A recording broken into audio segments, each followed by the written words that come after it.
Welcome back to my channel. Today is October 1st. I wanted to show and explain one of the trades that I did today. So earlier this week on Monday, I opened a position. I did a cover call on RTX, which is right there. I collected my $25 premium.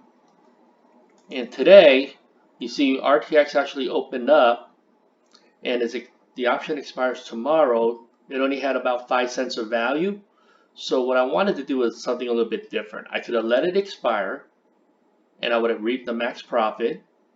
Or what I did was I actually wanted to roll it down a strike price or so and collect more premium.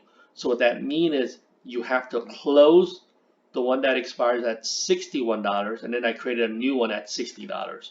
And here you're going to see that's what I did in the transactions. And you can see that I actually sold my $60 one to open a new position for $8, and I closed the previous one, so it's a row, and I closed that one for $4. So I netted another $3.50. Anyway, hope you enjoy that.